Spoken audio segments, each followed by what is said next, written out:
Halo teman-teman. Terusan Suez dan Panama adalah dua karya manusia yang paling bersejarah. Ini tidak hanya membantu pergerakan barang antar negara, tetapi juga mempromosikan kerjasama yang saling menguntungkan antara para pihak. Hari ini, kami akan membantu Anda merangkum proses konstruksi dua bangunan terkenal ini. Mari kita mulai bersama. Terusan Suez. Pada tahun 1859, di bawah kepemimpinan Ferdinand de Lesseps dari Prancis, pembangunan terusan Suez resmi dimulai. Inggris segera menyadari ini sebagai jalur perdagangan penting dan jika Prancis menguasai terusan itu akan menimbulkan ancaman bagi kepentingan ekonomi dan politik Inggris. Oleh karena itu, mereka menghasut orang Mesir untuk memberontak, menghentikan proses pembangunan. Pada tahun 1863, penguasa Mesir Ismail Pasha tiba-tiba melarang penggunaan kerja paksa, yaitu, memaksa pekerja untuk bekerja dengan tindakan kekerasan. Hal ini menyebabkan perusahaan harus menggali saluran dengan kekurangan sumber daya manusia yang parah. Mereka terpaksa mengubah taktik, menggunakan mesin uap untuk mengeruk kanal. Meski terus mengalami kesulitan teknis dan konflik politik, terusan Suez akhirnya selesai dibangun pada tahun 1869 dengan panjang sekitar 193 km. Perusahaan Prancis berhak menggunakan saluran tersebut selama 99 tahun, setelah itu akan dikembalikan ke pemerintah Mesir. Namun, pada tahun 1956, pecah perang antara Mesir dan Israel, yang didukung oleh Inggris dan Prancis. Presiden Mesir Gamal Abdel Nasser yang marah dan menyatakan, mulai sekarang, terusan Suez adalah milikku. Sejak hari itu, terusan Suez resmi menjadi milik Mesir. Terusan Suez adalah jalur air yang sangat penting untuk perdagangan internasional. Ini membantu mempersingkat 12.000 km saat bepergian dari London ke Mumbai, India. Alih-alih membutuhkan waktu 17 hari untuk menyeberangi Cape of Good Will di Afrika Selatan, mereka hanya membutuhkan waktu sekitar 12 hingga 16 jam untuk menyeberangi terusan Suez. Pada saat yang sama, ia menyediakan jalan pintas dari Eropa ke Asia, dari Atlantik Utara ke Samudra Hindia. Singkatnya, menghemat banyak waktu dan biaya transportasi, sehingga mengurangi biaya produk yang dipasarkan. Saat ini, sekitar 50 kapal melewati kanal setiap hari.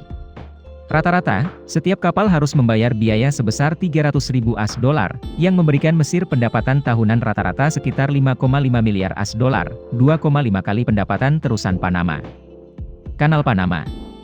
Pada tahun 1880, sebuah perusahaan Prancis yang dipimpin oleh Ferdinand de Lesseps, yang telah membangun terusan Suez di Mesir, mulai menggali terusan di Panama.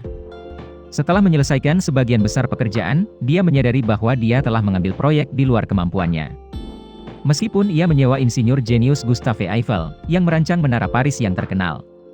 Pembangunannya masih gagal karena sebelum selesai pada tahun 1889, perusahaan milik Ferdinand de Lesseps bangkrut. Pada tahun 1904, Amerika menerima proyek dari Prancis. Dengan hati-hati dan teliti, mereka secara bertahap membangun saluran dengan sistem pintu air dan danau buatan. Karena adanya perbedaan muka air laut antara Samudra Atlantik dan Samudra Pasifik, maka harus ada sistem untuk menaikkan dan menurunkan muka air laut saat kapal melintas. Namun, butuh 10 tahun setelah itu. Pada tahun 1914, terusan Panama yang baru secara resmi selesai dibangun dengan panjang sekitar 80 km. Sejak 1999, terusan Panama telah dialihkan dari kepemilikan dan pengelolaan AS ke negara Panama. Dan Amerika Serikat memiliki hak untuk menggunakan kekuatan militer untuk melindungi saluran air dari ancaman eksternal. Terusan Panama memainkan peran yang sangat penting dalam perdagangan maritim antar negara di seluruh dunia. Ini membantu mempersingkat 15.000 km saat bepergian dari pantai timur ke pantai barat Amerika Serikat.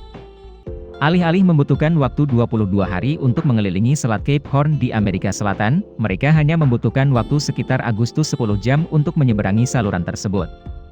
Tidak hanya penting bagi Amerika Serikat, transportasi barang antar negara dari Samudra Pasifik ke Samudra Atlantik menjadi lebih mudah.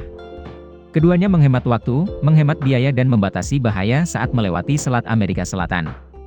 Saat ini, ada sekitar 25 negara dengan sekitar 14.000 kereta api per tahun yang secara teratur mengangkut barang melalui terusan Panama, sebagian besar adalah Amerika Serikat.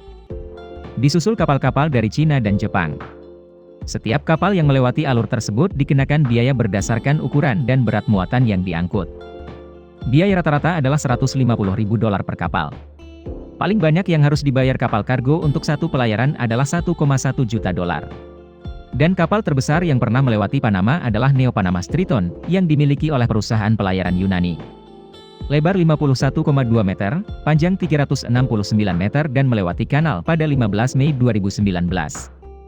Video berakhir di sini, terima kasih telah menyukai dan menonton semuanya, halo dan sampai jumpa lagi.